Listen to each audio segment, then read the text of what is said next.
बिस्मिल्लाहिर्रहमानिर्रहीम, अस्सलाम वालेकुम वरहमतुल्लाहि वबरकातुहू। उम्मीद है कि आप ठीक ठाक होंगे। बात करते हैं आज डिप्रेशन के बारे में।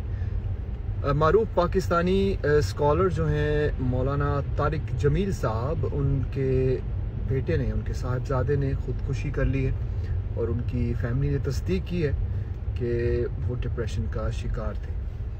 हमारे कल्चर में डिप्रेशन को, एंजाइटी को, स्ट्रेस को, इनको सीरियस नहीं लिया जाता। अब मैं काफ़ी ज़्यादा रेडियो प्रोग्राम जो कर चुका हूँ, उसमें हम डिप्रेशन के ऊपर बात करते थे, स्ट्रेस के ऊपर भी बात हुई है, लेकिन जिन लोगों से मेरी बात होती थी वो हमेशा आगे से किसी इसी तरीके से कहते थे कि जी आप अल्लाह अल्लाह करें।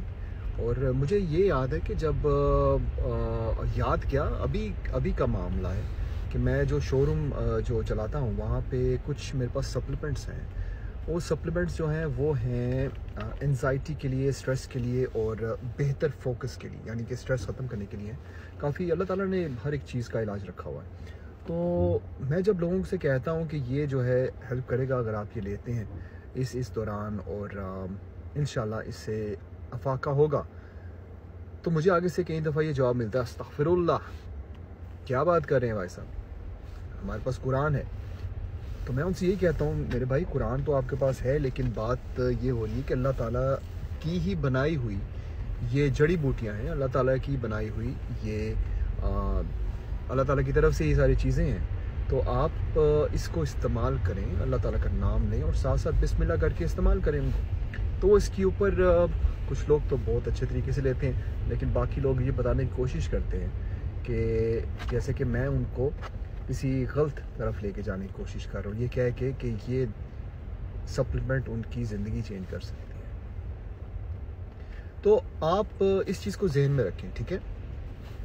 ये हमारे कल्चर में ये एक ऐसी चीज़ है जो कि जान ले लेगी, जैसे कि मौलाना तारिक जमील साहब के बेटे की जान इस डिप्रेशन ने ली है।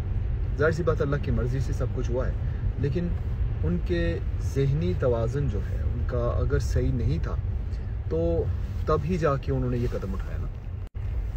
और जाहिर सी बात है उनकी फैमिली जो है बचपन से लेकर अब तक कोशिश तो कर रही है उनकी ज़िंदगी को, उनकी सेहत को बेहतर करने के लिए, लेकिन अगर नहीं कर पाई तो अल्लाह ताला की मर्ज़ी से। ये याद रखें, जो बंदा भी खुदकुशी करता है, ये इस्लाम में बहुत ही ख़तरनाक इसके नताइज होते हैं क़यामत के दिन।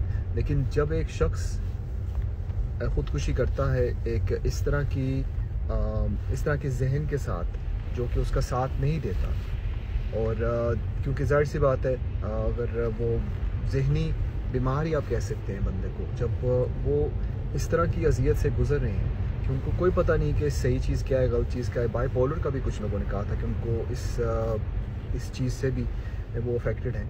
तो अगर उनका जहन जो है उनके कंट्रोल में नहीं है तो फिर ख़ुदकुशी जो है, फिर जाहिर सी बात है उस तरह की ख़ुदकुशी तो ना हुई जहाँ पर लोग ये जानते बूझते किसी की मोहब्बत में, किसी के जुदाई पे अपने आप को गोली मारते हैं। वो बिल्कुल और चीज़ आती है। अल्लाह वालम, अल्लाह जानता है कि इसमें अल्लाह ताला के क्या राज हैं। लेकिन आपकी ज़िंदगी में, आपकी फैमिली में अगर कोई इस तरह के बंदे हैं जो कि डिप्रेशन का शिकार हैं, वो कहते हैं कि आई एम डिप्रेस्ड और मुझे डिप्रेशन है, तो खुदा के लिए उसको हंसी मजाक में ना उड़ाया करें इस बात को, क्योंकि ये चीज़ बहुत सीरियस है और इस चीज़ को आपको सीरियस लेना होगा। अगर आप जिस शख्स से आप बात करते हैं वो आपसे ये कहता है, तो आपको कोशिश ये करनी चाहिए कि उनकी मदद करें, उनकी बात सुने और उनको ज़्यादा पुश ना करें ऐसी सिचुएशन में जहाँ पर वो नहीं जाना चाहते। तो इस चीज़ के बारे में थोड़ा सा सोचिएगा ज़रूर, क्योंकि ये सारी की सारी चीज़ें जो हमारे इर्द गिर्द होती हैं ना, ये हमारे लिए रिमाइंडर्स हैं, हमारे लिए रिमाइंडर हैं किसी न किसी हद तक। आपकी ज़िंदगी में, आपकी फैमिली में कोई ना कोई ऐसा बंदा अगर है जो कि डिप्रेशन का शिकार है, तो इस रिमाइंडर से जो आज आपने सुना मौलाना तारिक जमील साहब के साहबजादे के बारे में, तो ये रिमाइंडर आपके लिए है कि आप इस चीज़ को सीरियस लें। आपकी वाइफ, अगर आप एक वाइफ हैं जो सुन रही हैं, तो आपके हस्बैंड, आपके बच्चे, आपकी बेटियां, आपके सारे ख़ानदान में हर वो बंदा जो कि कभी ना कभी अब बिल्कुल अकेला रहना चाहता है, तो उससे किसी न किसी हद तक आपको आपको हमदर्दी करनी चाहिए, आपको ये पूछना चाहिए उनसे कि उनकी ज़िंदगी में कुछ ऐसा मसला तो नहीं है कहीं। अल्लाह ताला सबको अच्छी सेहत दे और लंबी ज़िंदगी दे।